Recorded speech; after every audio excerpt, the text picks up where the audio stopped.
नमस्कार दोस्तों। कोरोना काल में जहां हर तरफ से बुरी खबरें आ रही हैं, ऐसे समय में हम आप लोगों के लिए कोरोना से जुड़ी कुछ अच्छी खबरों के साथ हाजिर हैं। दोस्तों, पिछले 24 घंटे में कोरोना के 83,000 मामले सामने आए हैं। लेकिन इस बीच अच्छी खबर यह है कि अमेरिका की दो फार्मा कंपनियों की वैक्सीन के नतीजे खुश करने वाले आए हैं।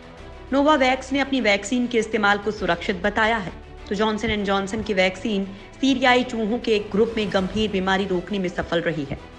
वहीं भारत में कोरोना से रिकवर होने वाले मरीजों और टेस्टिंग का एक नया रिकॉर्ड बना है। इन खबरों के साथ ही हम आप लोगों को कोरोना से जुड़ी कुछ रिसर्च के बारे में भी बताएंगे जो आप लोगों के काम आ सकती है। कोरोना की दो वैक्सीन पर आई गुड न्यूज। दुनिया भर में कोरोना वायरस की 34 से ज्यादा वैक्सीन क्लिनिकल ट्रायल से गुजर रही हैं। इनमें से 8 फाइनल स्टेज में हैं। दोस्तों, अमेरिकन कंपनी नोवावैक्स ने अपनी कोविड-19 वैक्सीन के शुरुआती ट्रायल का डेटा जारी किया है। कंपनी ने कहा है कि उसका टीका इस्तेमाल के लिए सुरक्षित है और एक इम्यून रिस्पॉन्स ट्रिगर करता है। नोवावैक्स की वैक्सीन का फेज 1-2 ट्रायल 131 स्वस्थ लोगों पर हुआ था, जबकि अमेरिका की दूसरी pharma company Johnson and Johnson ने एक बयान में कहा है कि उसकी कोरोना वैक्सीन सीरियाई चूहों के एक ग्रुप में गंभीर बीमारी रोकने में सफल रही है।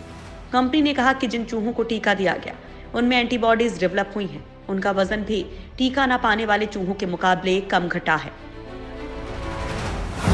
अक्टूबर-नवंबर तक अमेरिका में आएगी वैक्सीन। दोस्तों, कोरोना का कहर इस समय पूरी दुनिया में दिख रहा है और इससे सबसे ज्यादा प्रभावित अमेरिका ही है।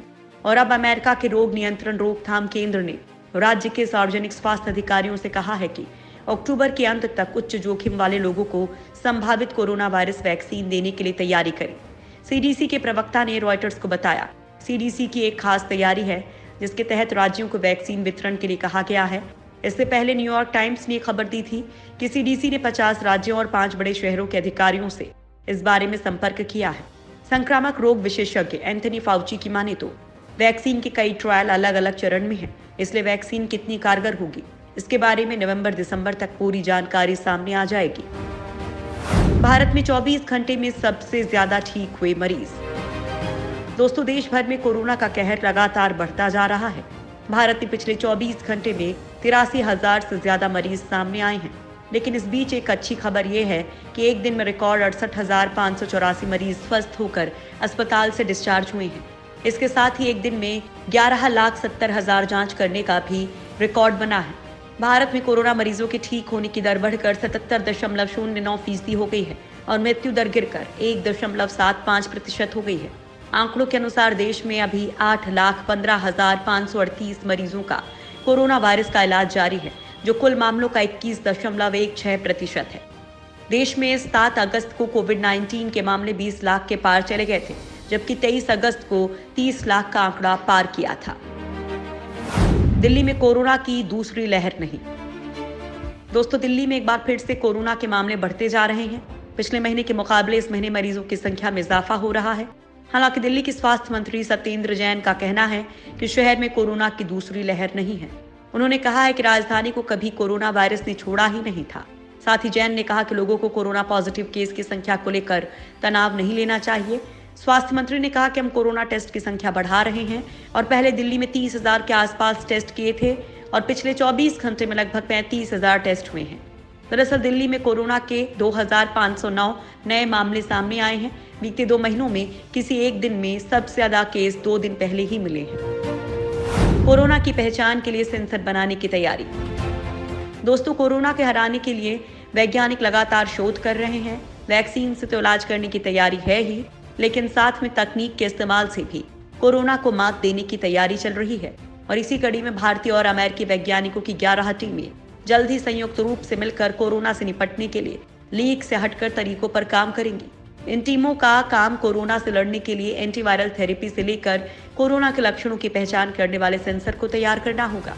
विज्ञान एवं प्रौद्योगिकी मंत्रालय की विज्ञप्ति के अनुसार भारतीय और अमेरिकी वैज्ञानिकों की 11 टीमें जल्द ही संयुक्त रूप से antiviral therapy, drug repurposing, ventilator research और कोरोना के लक्षणों का पता लगाने के लिए एक सेंसर बेस्ड ट्रैकिंग सिस्टम तैयार करेंगे। एसी बस में सफर से कोरोना का जोखिम ज्यादा। दोस्तों, कोरोना काल में लॉकडाउन खुलने के बाद लोग यात्रा कर रहे हैं। हालांकि यात्रा अगर आप एसी बसों में कर रहे हैं तो हमारी ये खबर जरूर देखिए। क्योंकि बस में लगी एयर कंडीशनिंग यूनिट से कोरोना वायरस का संक्रमण तेजी से फैलता है। वैज्ञानिकों ने एक स्टडी के बाद ये बात कही है। वैज्ञानिकों ने चीन के एक मामले की स्टडी की, जिसमें पाया कि बस में सफर करने वाले एक व्यक्ति के जरिए करीब 2 दर्जन लोग कोरोना संक्रमित हो गए। वैज्ञानिकों के मुताबिक चीन के जिनजियांग प्रोविंस में बस में यात्रा करने वाले 24 लोगों की रिपोर्ट पॉजिटिव आई थी। इन लोगों ने बस में महज 1.5 घंटे की यात्रा की थी। वैज्ञानिकों का मानना है कि बस में लगे एसी की वजह से संक्रमण तेजी से फैला। वैज्ञानिकों ने कहा कि स्टडी से यह साबित हो गया कि बंद जगह पर एसी से संक्रमण काफी अधिक फैल सकता है। दिल्ली में 9 सितंबर से खुल जाएंगे पब और बार। दोस्तों, लॉकडाउन खत्म होने के बाद अब देश अनलॉक 4 की तरफ बढ़ रहा है। ऐसे में दिल्ली के लोगों के लिए एक बड़ी खबर यह है कि 9 सितंबर से पब और बार के दरवाजे खोल दिए जाएंगे। जानकारी के मुताबिक इसके लिए केजरीवाल सरकार ने प्रस्ताव LG अनिल बैजल को भिजवाया था, जिसको उपराज्यपाल ने मंजूरी दे दी है। इस आदेश के बाद दिल्ली में पब, बार, रेस्टोरेंट और होटल में शराब सर्व की जा सकेगी। हालांकि इसके लिए केंद्र सरकार के SOP यानी स्टैंडर्ड ऑपरेटिंग प्रोसीजर का पालन करना होगा। जानकारी के मुताबिक दिल्ली में 9 सितंबर से लेकर 30 सितंबर तक ट्रायल बेसिस पर बार खोलने की इजाजत दी गई है। इसके लिए दिल्ली डिजास्टर मैनेजमेंट अथॉरिटी ने बाकायदा स्टैंडर्ड ऑपरेटिंग प्रोसीजर जारी किए हैं। दिल्ली में वही बार खुलेंगे जो कंटेनमेंट जोन के बाहर हैं। कार में अकेले होने पर मास्क लगाना जरूरी नहीं। दोस्तों, कोरोना महामारी के चलते जहां नियमों का पालन करने के लिए सरकारें सख्ती दिखा रही हैं, वहीं इसके चलते मनमानी भी काफी बढ़ गई है। आलम यह है कि कागजों पर नियम न होने के बाद भी खुलेआम चालान किए जा रहे हैं। कई राज्यों से शिकायतें मिल रही हैं कि कार में अकेले व्यक्ति होने के बाद भी मास्क न मिलने पर पुलिस चालान कर रही है, जबकि स्वास्थ्य मंत्रालय ने इससे साफ तौर पर इनकार कर दिया है। स्वास्थ्य मंत्रालय के सचिव राजेश भूषण ने कहा है कि अगर कोई व्यक्ति कार में अकेला है और उसके चेहरे पर मास्क नहीं है तो ऐसे व्यक्ति के खिलाफ कार्रवाई करने का कोई निर्देश मंत्रालय ने नहीं दिया है। ठीक इसी तरह अगर कोई व्यक्ति अकेला बिना मास्क लगाए साइकिल चला रहा है तो उसका भी चालान नहीं किया जा सकता है। हालांकि कार में एक से ज्यादा या फिर साइकिल चलाने वाले समूह में है तो मास्क अनिवार्य है।